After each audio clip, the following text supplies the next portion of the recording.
ኬሚስትሪ ላይ ሁላችሁም ማወቅ ያለባችሁ ኬሚካል ቦንዲንግ የተባለ ሐሳብ አለ። በዚህ ቪዲዮም የኬሚካል ቦንዲንግ አይነቶችን በደንብ የምናይ ይሆናል። ይሄን ቪዲዮም ለምታውቋቸው ተማሪዎች ሼር አድርጉላችሁ፣ ፎሎና ላይክ አድርጉ። ይመቻችሁ። ኬሚካል ቦንዲንግ የሚፈጠረው ሁለት ወይንም ከዛ በላይ የሆኑ ኬሚካል ኤሌመንቶች አንድ ላይ እርስ በርስ ተያይዘው ሲቀመጡ ነው። ይሄ ኮምፓውንድን እንዲሰሩ ያግዛቸዋል። በዋነኝነትም አዮኒክ፣ ኮቫለንት እና ሜታሊክ የተባሉ ሶስት አይነት ቦንዲንጎችን እናገኛለን። ከመጀመሪያው ስንጀምር የምናገኘው አዮኒክ ቦንዲንግ የተባለውን ነው። አዮኒክ ቦንዲንግ በዋነኝነት በሜታሎችና በነን ሜታሎች መካከል የሚደረግ ግንኙነት ነው። ለምሳሌ ሶዲየም እና ክሎሪን ሲገናኙ ሶዲየም ሜታል ነው፣ ክሎሪን ደግሞ ነን ሜታል ነው። በሁለቱ መካከል ያለ ኢንተራክሽን ነው ማለት። ሜታሎች በዋነኝነት ከውጪ ባለው ሼላቸው ላይ ከ1 እስከ 3 ኤሌክትሮንን ይይዛሉ። ስለዚህ ስቴብል ለመሆን ሲባል እነዚህን ኤሌክትሮኖች ሉዝ ማድረግ ወይንም ለሌላ ኤሌመንት መስጠት ይኖርባቸዋል ማለት ነው። ለምሳሌ ሶዲየም ፔሪዮዲክ ቴብላችን ላይ ግሩፕ 1 ኤሌመንት ነው። ይሄ ማለት በውጭኛው ሼሉ በኩል አንድ ኤሌክትሮን ብቻ ነው የሚገኘው ማለት ነው። ነን ሜታሎች ደግሞ ብዙውን ጊዜ በውጭኛው ቫላንስ ሼላቸው ላይ ከ4 እስከ 8 ኤሌክትሮንን የሚይዙ ናቸው። ኦክቴት ሩልን ለማሟላት ወይንም ደግሞ እነዚህን 8 ለማድረግ ከሌሎች ኤሌመንቶች ሌሎች ኤሌክትሮኖችን ይቀበላሉ ማለት ነው። ለምሳሌ ክሎሪን በውጪ በኩል ባለው ሼሉ ላይ 7 ኤሌክትሮኖችን ይይዛል ማለት ነው፣ ወይንም ግሩፕ 7 ኤሌመንት ነው። ቅድም እንዳየነው ሶዲየም ኤሌክትሮን ሉዝ ማድረግ ይፈልጋል ወይንም አንድ ኤሌክትሮን መስጠት አለበት።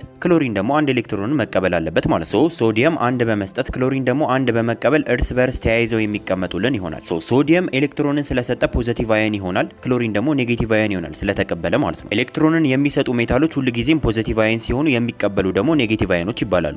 ፖዚቲቭ አየን የሆነ ሶዲየም እና ኔጌቲቭ አየን የሆነ ክሎሪን አለን። እነዚህ ሁለት ነገሮች ይቀላቀሉና አዮኒክ ቦንድ የተባለ ፎርሜሽንን ይፈጥሩልናል ማለት ነው። በእንደዚህ አይነት ኤሌመንቶች መካከል የሚፈጠርን ቦንድ ነው አዮኒክ ብለን የምንጠራው። በኔጌቲቭ እና በፖዚቲቭ ቻርጆች መካከል የሚፈጠር ቦንድ ነው ብለን መውሰድ እንችላለን። አንድ ላይ ሲቀላቀል በጣም ትልቅ የሆነ ላቲስ ስትራክቸር የተባለ ነገርን ይሰራል። ፖዚቲቭ እና ኔጌቲቭ ቻርጆቹ በአዮኒክ ውስጥ ያሉት ማለት ነው እርስ በርስ ስለሚሳሳቡ እነዚህ አዮኒክ ቦንዶች በጣም ጠንካራ ናቸው። ኦፖዚት ቻርጆች ስለሆኑና ቦንዶቻቸው ጠንካራ ስለሆኑም እነዚህን ቦንዶች ለመስበር በጣም ብዙ ኢነርጂን ይወስድብናል። ሜልቲንግ ፖይንታቸው፣ ቦይሊንግ ፖይንታቸውን በጣም ከፍተኛ ነው። በሁለተኛ ላይ የምናገኘው የቦንዲንግ አይነት ደግሞ ኮቬለንት ቦንዲንግ ይባላል። ይሄኛው ደግሞ እንደ ቅድሙ በነን ሜታልና በሜታል መካከል ሳይሆን በሁለቱም በነን ሜታሎች መካከል ነው የሚፈጠረው። ሁለቱም ኤሌመንቶች ነን ሜታል ናቸው ማለት ነው።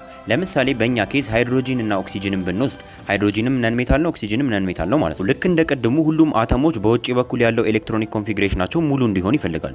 ለምሳሌ ኦክሲጅን 6 ነው ያለው፣ ነገር ግን 8 መሆን አለበት። ስለዚህ 2 መቀበል አለበት ማለት ነው። ሃይድሮጂን ደግሞ 1 ነው ያለው፣ 2 መሆን አለበት አትሊስት ሚኒመም ማለት ነው።